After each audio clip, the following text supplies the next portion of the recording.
Les portes de l'université Lyon 2, situées sur les quais du Rhône, sont traditionnellement fermées aux alentours de 22 h, après que les derniers cours aient été terminés. Le soir où tout a commencé, il était 21 h 35 quand un mystérieux mouvement revendicatif choisit de faire irruption pour la toute première fois dans les bâtiments du département de musicologie, pour exiger la réouverture de sanitaires condamnés. Le FART, pour Front d'action pour la récupération des toilettes, signe sa première action au nez et à la barbe des autorités universitaires. Comment un conflit aussi étrange pouvait-il naître aujourd'hui au sein même d'une institution publique ? Qui pouvait bien avoir l'idée de s'opposer au système d'une manière aussi irrévérencieuse ? Ce soir-là, ma curiosité était aiguisée. Je devais en savoir plus sur le FART.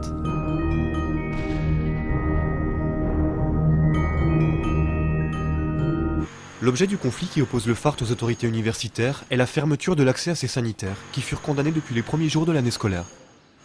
Ayant entrepris des travaux dans l'aile gauche de ces bâtiments, l'université a jugé préférable, plutôt que de faire installer des toilettes amovibles à l'attention des ouvriers, de barricader les toilettes préexistantes de tout un bâtiment et d'en limiter l'accès au personnel affecté aux rénovations. Dans l'attente, les milliers d'étudiants privés de sanitaires sont donc contraints de se retenir pendant des heures, ce qui ne facilite en rien l'apprentissage universitaire, ou de se réfugier dans les toilettes des autres bâtiments du campus. Mais au vu des dégâts et des dégradations occasionnés par ce sureffectif soudain, ces sanitaires sont eux aussi fréquemment interdits au public. Le tollé ne s'est pas fait attendre du côté des étudiants.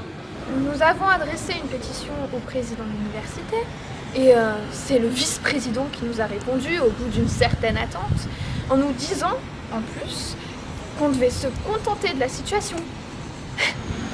Et ils ont fait planer la menace d'une délocalisation à Bron.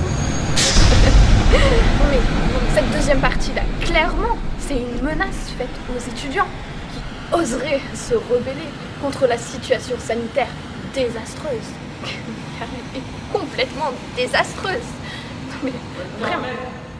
Oh, ta gueule! Les étudiants dans l'urgence se voient donc dans l'obligation de braver l'interdiction de passage et d'enjamber furtivement la barrière de la discorde, au risque de poursuites ou d'un face-à-face houleux avec les ouvriers. On est dans un établissement public, donc c'est normal qu'on doit avoir des toilettes, quoi. Qu'est-ce que le FART, enfin je veux dire, est-ce que c'est quelque chose d'officiel déjà? Est-ce que c'est un mouvement qui commence à prendre vraiment? Est-ce qu'il faudrait s'en inquiéter déjà? Parce que je vois beaucoup de gens avec des tracts, tout ça, mais est-ce que quelqu'un a pris les toilettes? Est-ce que c'est quelque chose de sérieux? Est-ce que ça a un rapport peut-être, je sais pas, terroriste? Enfin je sais pas. Faites une pétition, quelque chose, mais on va pas rester comme ça, enfin on n'est pas dégoûtant comme ça. Laurent Grégoire, mon professeur de chœur, a été témoin de la première attaque du FART. J'étais en train de quitter ma salle quand j'ai vu un individu masqué qui poussait des petits cris caractéristiques. Il est sorti calmement, sans gêne. J'essaie de le suivre. Il y a des affiches un peu partout. Là. Un n'a pas pris la peine de se cacher le visage. Ce c'est que le fardal assassin. Dans les jours qui ont suivi, tout le monde n'a parlé que de ça. De manière admirative ou inquiète, le FART était sur toutes les lèvres. La vraie question qui brûlait celle de tout le monde, c'était bien entendu celle de son identité.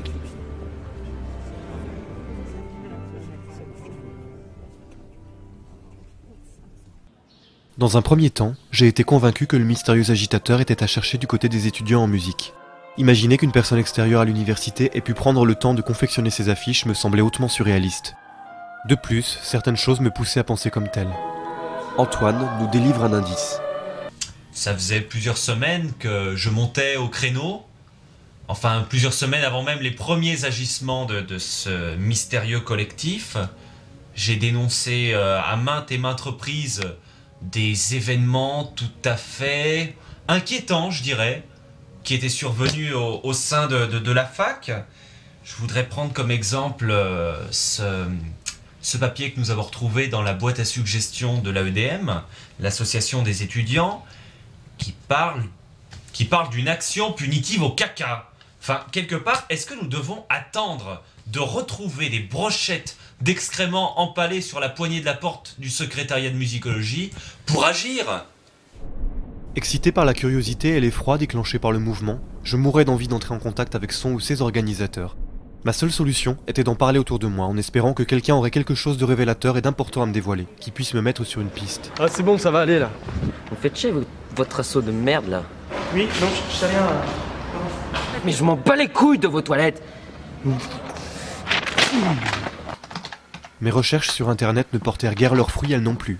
Dans l'annuaire, le seul fart que je trouvais sur Lyon et que je m'empressais de contacter par téléphone était en fait un salon de beauté situé dans une zone industrielle. Pendant ce temps, le fart agissait à nouveau. C'était presque à la fin de mon cours. Et généralement, à cette heure-là, j'entends un petit peu du bruit, mais alors là, c'était pas le même bruit. Beaucoup plus de bruit, un raffut complètement inhabituel. Et puis je suis sortie, j'ai vu ce tas immense. Oui, il était à peu près à 2 mètres de la porte, dans un coin. Voilà, j'étais extrêmement choquée. C'était un tas de 17 kilos d'excréments que fait référence ce professeur. Monticule monstrueux déposé pendant un cours en plein milieu du bâtiment musique. Un jeudi après-midi qui avait commencé de manière étrangement calme. Non loin de là, quelques nouvelles affiches, plus discrètes mais non moins inquiétantes que celles à l'origine du mouvement, qui semblent annoncer le début d'un compte à rebours. Ce tas, c'est un avertissement, c'est quelque chose à prendre très au sérieux. Moi, je pense que les personnes qui ont organisé tout ça, ils ont envie de passer à la vitesse supérieure. Je pense que c'est les personnes, parce que c'est tout un tas d'individus, c'est pas possible d'avoir produit autant d'excréments tout seul. Voilà, donc moi j'ai vraiment envie de soutenir le fart. Je pense qu'on va monter un mouvement étudiant avec lequel on va faire des affiches, on va pour soutenir, défendre le fart.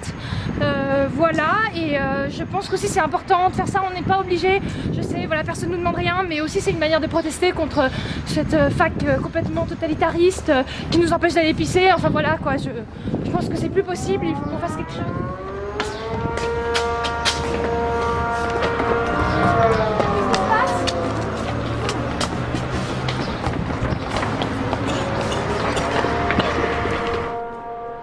Les 3 jours étaient effectivement écoulés. Le sol était jonché de papier souillé dispersés par endroits.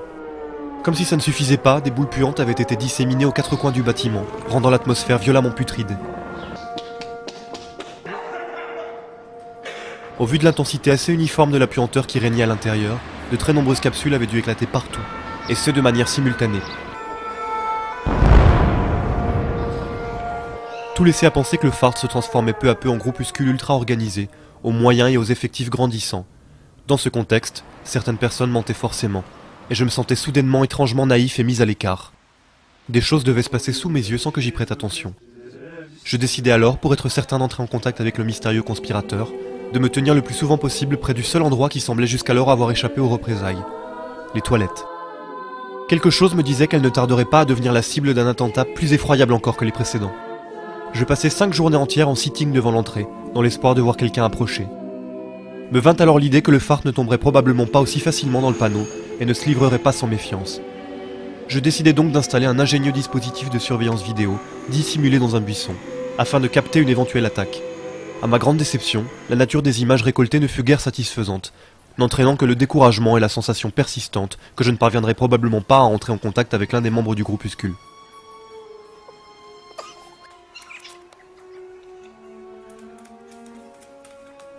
Mon enquête n'avait pas avancé d'un iota, et les étudiants avaient tenu leurs promesses. Leurs affiches de soutien au fart ornaient désormais les murs de l'université. De leur côté, leurs opposants venaient de lancer le Asshole et déverser à nouveau des excréments dans l'université, rendant la situation de plus en plus confuse. Dans ce contexte où les étudiants tentaient tant bien que mal de se greffer à leur façon au mouvement de contestation, auquel ils n'étaient pourtant vraisemblablement pas conviés, les motivations du fart s'obscurcissaient jusqu'à devenir incompréhensibles. C'est n'importe quoi, votre connerie. On parle de shot là. Hein. Au début, c'était. Alors il y avait un problème avec le shot, et puis maintenant, mais ça a pris des proportions de malade. Si on peut rouvrir les toilettes quand même, vous empêche de pisser, c'est un régime totalitariste dans cette fac. Un régime totalitariste? Mais qu'est-ce qu'on entend comme connerie? Et depuis quand ça touche les étudiants, votre connerie? Depuis quand? Je suis désolée, le fait de faire beaucoup de manifestations, ça va permettre un peu de débloquer les choses, tu comprends? Débloquer les choses, Alice. Oh, faut ouvrir les yeux au bout d'un moment, hein. C'est n'importe quoi. N'importe quoi.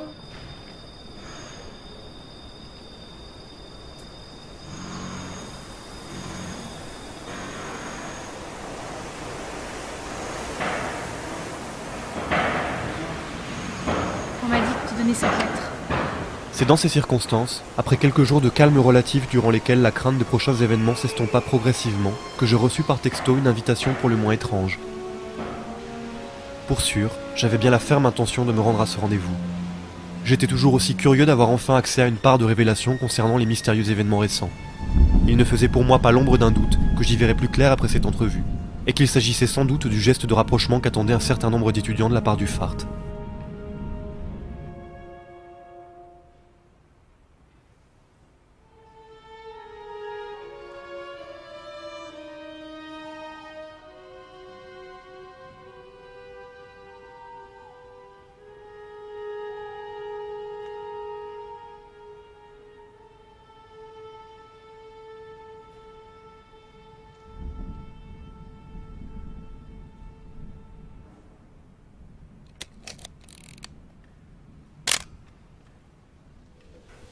demandé, comme je t'ai fait venir toi, tout seul, ce qui t'a valu cet honneur. Mais je vois tout, et je t'ai vu me chercher de manière désespérée. Ton habileté à enquêter sur ma personne m'a impressionné. Je pense que tu me cherches car tu as besoin de moi. Je vois tout, et ça, je le vois, comme ton nez au milieu de ta figure. J'ai été élu, et j'ai des responsabilités à t'offrir. Tu es dévoué, et je t'en sais gré. Cet endroit n'est rien du tout. Je t'y ai donné rendez-vous car le phare n'est nulle part à proprement parler. Si tu reviens demain, il n'y aura plus rien. Le phare est partout et nulle part à la fois. Il se matérialise quand le devoir l'impose. Ici, tu es comme dans une faille qui s'est ouverte à ton arrivée et se refermera quand tu seras parti. Et quand tu repartiras, je dois te le dire, tu seras changé. Tu t'attends sans doute à des explications concernant toutes les actions que moi et mes fidèles avons menées à bien pour préserver votre dignité d'étudiant. Je n'en ai aucune à te confier. Nous agissons pour le bien, et le bien ne connaît aucun contre-argument. J'ai constaté que tes camarades avaient tenté de se hisser à notre niveau, mais nous n'avons pas besoin d'eux. Maintenant, et sans eux, tu fais partie des nôtres.